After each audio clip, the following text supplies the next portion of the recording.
तहखाने का दरवाजा। शहर के पुराने हिस्से में एक विशाल हवेली थी।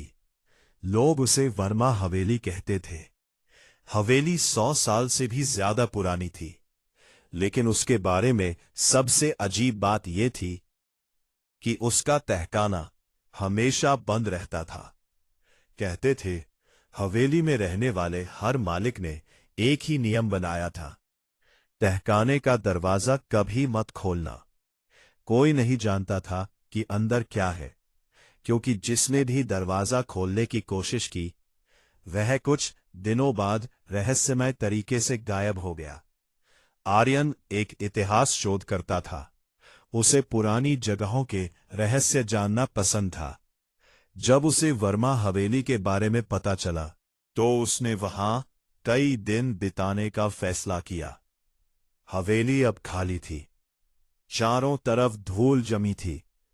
दीवारों पर पुराने चित्र टंगे थे और पूरे घर में एक अजीब सी ठंडक फैली हुई थी। पहली रात आर्यन को ऊपर वाले कमरे में सोना था, लेकिन आधी रात को उसे नीचे से आवाज सुनाई दी। ठक ठक ठक, जैसे कोई लकड़ी के दरवाजे पर दस्तक दे रहा हो। वो नीचे गया। आवाज तहखाने की तरफ से आ रही थी, लेकिन वहां पहुंचते ही सब शांत हो गया। अगली रात आवाज फिर आई। दस्तक के साथ फुसफुसाहट भी थी। मदद करो, एंड आर एन, मुझे बाहर निकालो, एंड आर। आर्यन के रोंगटे खड़े हो गए। एंड दरवाजे के पास कान लगाया। उसने दरवाजे के पास कान लगाया। अंदर से किसी के रोने की आवाज आ रही थी, एक बच्चे की। तीसरी रात बहुत ही संभाव हो गया। उसकी जिज्ञासा डर से बड़ी हो गई। उसने तहखाने की पुरानी चाबी खोज निकाली। 12 बजे, रात के ठीक 3 बजे, वह दरवाजे के सामने खड़ा था। अंदर से आवाज आई, जल्दी करो। वो ही करो क्या हाथ, मेरा भोट भोल है। वह जागने वाला है। आर्यन ने कांपते हाथों से ताला खोला। बाकी के कान बाक चढ़ गए। चार रर रर, दरवाजा धीरे धीरे खुल गया। अंदर घुप अंधेरा था और सीढ़ियां नीचे जा रही थी, बहुत नीचे। इतनी नीचे कि टॉर्च की रोशनी भी अंत तक नहीं पहुंच रही थी। आर्यन धीरे धीरे उतरने लगा। हर कदम के साथ हवा और ठंडी होती जा रही थी। नीचे पहुंचकर उसने देखा एक विशाल कमरा, और कमरे के बीचों बीच लोहे का एक पिंजरा। उस पिंजरे में एक छोटा लड़का बैठा था।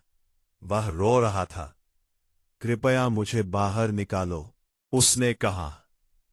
आर्यन उसके पास गया, लेकिन तभी उसे कुछ अजीब दिखाई दिया। पिंजरे के पीछे दीवार पर सैकड़ों खरोंचें बनी हुई थीं, और हर खरोंच के नीचे एक नाम लिखा था, गायब हुए लोगों के नाम। आर्यन का दिल तेजी से धड़कने लगा। ये क्या है? लड़का अचानक मुस्कुराया। उसकी आंखें पूरी तरह काली हो गईं और वो बोला, आखिरकार कोई आया। तभी पूरा कमरा कांपने लगा। पिंजरा अपने आप खुल गया। धड़ाम, लड़का धीरे धीरे बाहर निकला और उसकी परछाई दीवार पर फैलने लगी। फैलती गई जब तक कि वो पूरे कमरे जितनी बड़ी नहीं हो गई। आर्यन पीछे हट गया। तुम कौन हो? लड़का हंसा, एक ऐसी हंसी जो इंसानों जैसी नहीं थी। फिर उसने कहा, मैं लड़का नहीं हूं, मैं दरवाजे के पीछे रहने वाली चीज हूं। ओ पॉज देन, और तुमने मुझे आजाद कर दिया। जाद दीवारों से हाथ निकलने लगे। और उसके बीच आर्यन का नाम चमक रहा है। धीरे धीरे जो उन लोगों के थे जो वर्षों पहले यहां आए थे, जो के वर्षों पहले, वे सभी एक साथ चिल्लाए, भागो, भागो, दरवाजा बंद करो, दरवाजा बंद करो, भागो। बस फिर वो बहुत देर हो चुकी थी। भागो, बाहा की तुला की काली परछाई पूरे तहखाने में फैल चुकी थी। दामों के पास मूर्तियों का नाम कर रहा है और उसके बीच आर्यन का नाम चमक रहा था। धीरे धीरे, जैसे किसी ने नई सूची चौथाला है, जैसे किसी ने उसे नई सूची में जोड़ दिया हो। भागो। अगली सुबह पड़ोसियों ने हवेली का मुख्य दरवाजा खुला पाया, लेकिन आर्यन कहीं नहीं मिला। सिर्फ तहखाने का दरवाजा बंद था और उस पर नए अक्षरों में लिखा था, फिर से बंद कर दिया गया, अगली बार तक।